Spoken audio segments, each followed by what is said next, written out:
Labor needs their support in the Senate, but what will the four Greens lower house MPs actually be able to achieve? We speak with one of them in an in-depth interview. I'm Austin Pollock, this is SpinCheck.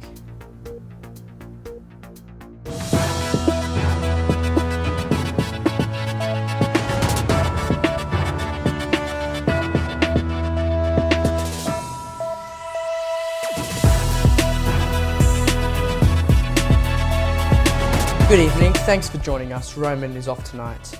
The new federal parliament is just a couple of weeks away from returning, and already it's clear Labor needs the support of the Greens and at least one other crossbencher to pass anything in the Senate, or alternatively the full support of the coalition. But it's a bit of a different story in the lower house, where the ALP has a majority, meaning that unlike what some initially predicted, the government does not have to rely on the support of crossbenchers. One of those new crossbenchers is Greens MP Max Chandler, elected in what was called a green slide in Queensland, where the party picked up 3 seats, increasing their total to 4. I spoke to him earlier for an in-depth interview. Max Chandler, welcome to 6 News. Thanks for having me, Austin. So, firstly, congratulations on your win in the seat of Griffith. How have the first few weeks been for you? Busy? Incredibly hectic. It's funny, often with campaigns, you expect the busiest period to be in the last few weeks of the campaign, right? And then the election happens, and then hopefully you get a bit of a break. But actually what's happened since then is it's felt almost as intense and busy in the weeks after, not just in terms of media attention, but as you can imagine, having to hire all of the staff for the office. I think we had over 400 applications across all of our offices, New Greens offices, setting up all the logistics and processes and going down to Parliament School last week. So very intense and busy, but and pretty exhausting, but exciting as well. Yep. Yeah. So can you tell us a bit about yourself? How did you become the new federal member for this seat? Well, it probably all started back in 2015. At the time, I was an organizer for the National Tertiary Education Union. Previous to that, I just finished my honours in history and Indonesian history. And I was pretty disillusioned with politics, but I had a friend from uni called Jonathan Sri, and he convinced me to volunteer and manage his council campaign in 2015 and 2016 was the election. And sort of out of nowhere, we won. And that gave me a lot of hope and I think a bit of an insight that form of door knocking and community organising and relating to people's basic material concerns and giving them a bit of hope for the future, actually had the opportunity to win in politics. And I think from there, we've just been rolling that out. I ran in 2019 for the first time. And I would say our victory this year is the culmination of 6 or 7 years of real hard work. Yeah. So why do you think the Greens did so well in those inner city Brisbane seats, such as Brisbane, obviously, Griffith, and also Ryan? Was it because of those campaigns you ran, or was it also due to the recent flooding and the climate action that people may want in those seats? Yeah, good question. I think it's probably 3 broad things, thinking it out. The first is the size and scope of our campaigns. So, in Griffith alone, we knocked on over 90,000 doors and had just under 30,000 one-on-one conversations. And, because people are just desperately fed up and feel disconnected with politics, just going to people's doors and asking what their issues are. And then, for instance, if they're struggling to pay the rent, we talk about capping rent increases. If they're struggling with cost of living, we talk about reducing power bills, about building publicly owned renewable energy or bringing dental into Medicare. Worried about climate change, we talk about investing in publicly owned renewable energy. So this back and forth conversations where people's issues in their day-to-day lives are addressed by our policies, and these long-form conversations at scale obviously had a big impact. I think the floods definitely had a bit of an impact, but I think that was partly because when the floods hit in Griffith and Ryan and Brisbane, we were able to mobilise this massive volunteer army in that week to help people clean up. And, that was going door to door and helping shift furniture. It was dropping off free food and free ice for people who had no power and needed ice for an esky. Really basic stuff, right? But so I think that those floods highlighted the risk of climate change, but what they also highlighted was that we've seen years of hollowing out of sort of states' capacity to respond to emergency crises. And we saw that in the bushfires as well as in the floods. And so we were able to step in and help people there. And I think finally, there was a deep frustration that both the Labor and Liberal Party, they were almost indistinguishable on a bunch of key areas: climate change, housing, tax. And we went to the door and, with letters and campaign materials with a platform that actually, broke with the sort of the political status quo and gave people a viable third alternative. And I think that gave people for the first time a lot of hope that politics could actually offer something substantially different to the status quo. And so I think certainly those three broad areas were important factors in us winning. So would you say that's why there was a need for change in inner city Brisbane? Yeah, and it's big time. I mean, I think it's worth noting that that desire for change, I think, was felt across the country. The difference was that we are still building up our capacity to reach people and run those Griffith and Ryan and Brisbane style campaigns. And it just so happened that we have that capacity in the inner city at the moment.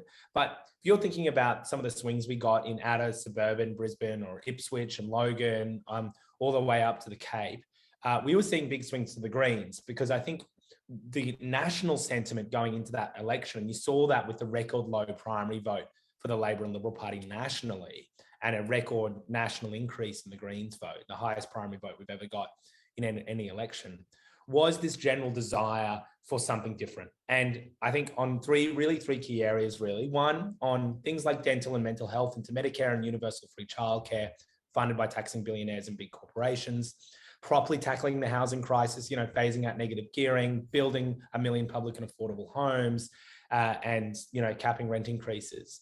And obviously also tackling climate change. And that part of that means no new coal and gas, and investing billions of dollars in helping those regional communities transition with, job guarantees for coal and gas workers, but also massive investment in manufacturing and renewable energy. And crucially, that I think represented the common sense for a lot of Australians. Why, for instance, we won Griffith and didn't necessarily get the 10% swing, say, out in CDAD and Rankin, was, I think, only because we weren't able to run the door knocking and community size campaign in that seat as much as we were able to run it in Griffith. Yeah. I think going forward, you're going to see an expansion of that community and door knocking campaign capacity. And as a result, you're going to see an expansion of our vote across the country. Yeah. So you mentioned some issues just then that people were telling you about in the local community. Are there any others, and what are you going to do to solve them specifically? Yeah, so there's obviously those big national issues. Like, I've been given the housing portfolio for the Australian Greens. And so the housing crisis is going to be a massive focus of mine over the next 3 years. There are also a bunch of local issues as well that we plan as an office to continue to campaign on. So things like unsustainable flight noise in big parts of the electorate, the sell-off of public housing, the lack of public parkland and local public infrastructure as development increases in the area. There's also issues around food poverty and rising cost of living that we plan to address at a local level as well. Before the election, I talked about things like using the resources of the Griffith office to run free food programs, free school breakfast programs, also run, anti-eviction campaigns when people in public or social housing are facing eviction. The idea being that we want to be able to provide direct material support to people using the resources of this new office I'm sitting in and the staff that come with it, as well as advocating on a national level. And I frankly am just as excited about that sort of community campaigning that we're going to be doing over the next 3 years as I am about the national focus I'll be putting on housing affordability. Yeah. So one of the issues you mentioned then was the aeroplane noise, which we know is a big issue for the electorate. So how are you going to implement these promises, both from the point of view of, is it viable to actually pass it through the House? And also, you can't just pick up and move a flight path out over the bay and move it away from the city because of, safety. Has your team, thought that through? And is it actually going to, what are some ideas, I guess, that you have to fix that issue? Yeah, great question. I think one of the things we talked about a lot with regards to unsustainable flight noise in the lead up to the election is we took inspiration from the Sydney protesters in the 90s. The way they won was by building, ultimately, actually, it was 10,000 people marching on Sydney Airport. And what that meant was they built massive community pressure that exerted both electoral pressure, but also that broader social pressure that you get from those sort of people-powered movements. And that's what we want to model our campaign on with regards to flight noise over the next 3 years. In terms of practical solutions, all we've proposed is what Sydney Airport already has. So that's a curfew, a cap on flights, and what's called a long-term operating plan. And all that means is a fair, independent operating model for what is Sydney Airport and what we propose for Brisbane Airport as well. That would involve a few more flights arriving and departing over the bay, but importantly also just managing and ensuring that no one suburb is smashed consistently. Sometimes 5-minute intervals of flights, especially over some of the suburbs in Griffith and Brisbane and Ryan. And so all we're asking for is what Sydney Airport already has. And, that hasn't got in the way of Sydney becoming a thriving international destination, and it wouldn't get in the way of Brisbane either. Yeah. Well, where our studios are located, we're actually in the city of Griffith as well. And, there's aeroplanes going across quite a few, every few minutes. So, but would that mean a downturn of business and tourism to Brisbane if we're limiting those planes coming in, limiting those planes coming into Brisbane Airport? Good question. Not at all. I think the thing to reiterate, again, as I said in the answer to the previous question, was this is all we're proposing is what Sydney Airport has. Now, I love Brisbane, grew up in Brisbane, but obviously right now Sydney is probably considered a more attractive international destination than Brisbane. And it's grown and thrived, including through the Olympics and, close to 20 years ago now. And the curfew, cap on flights and long-term operating plan did not get in the way of Sydney growing, and it won't get in the way of Brisbane growing. For instance, the cap we've proposed, which is 45 flights per hour, which is really a ceiling, would allow Brisbane Airport to get back to pre-pandemic air traffic, plus a little bit of growth. All we're saying is we don't want Brisbane to go the way what Brisbane Airport Corporation want to do, which is doubling passenger traffic, I think by 2035. Now, not only is that unsustainable in terms of noise pollution, but that is unsustainable in terms of carbon CO2 emissions as well and reaching our climate targets. The long-term solution we propose is a high-speed rail link between Brisbane, Sydney and Melbourne. Why that would be useful is because two of the busiest domestic flight paths in the world are between Brisbane and Sydney and Melbourne.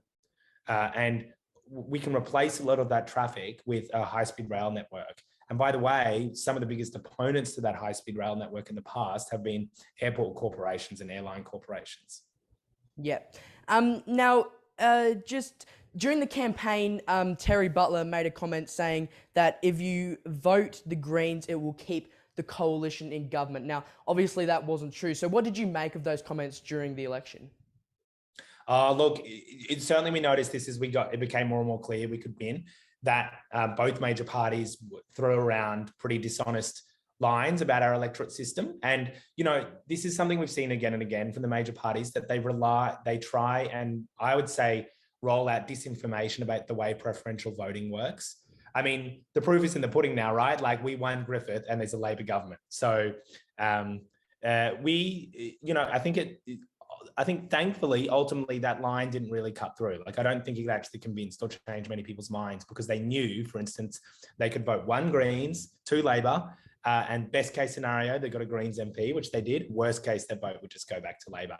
So yeah, it was pretty dishonest, but I think, in the end, it didn't really have much of an impact, thankfully. Yeah. Is it possible that the green slide that we saw in Queensland is a one-off thing? And do you reckon we'll see it not only in Queensland, but also across the nation, like we saw with the teal independence down south? I think we're going to see the continued growth in our movement, and I don't think it's one-off. I think there's a crucial reason for that as well. The product of our victories has been years of long-term sustainable community organising and capacity building, which means the platform that we're working off is very solid. So I think what we're going to see going into across the country, but in particular going into the next state election and council elections in 2024, is a even bigger expansion in our representation. There's a bunch of seats like McConnell and Cooper and Greenslopes and others at a state level, and at a local council level, Cooperoo, Morningside, and my electorate as well, Holland Park, Walter Taylor, Paddington.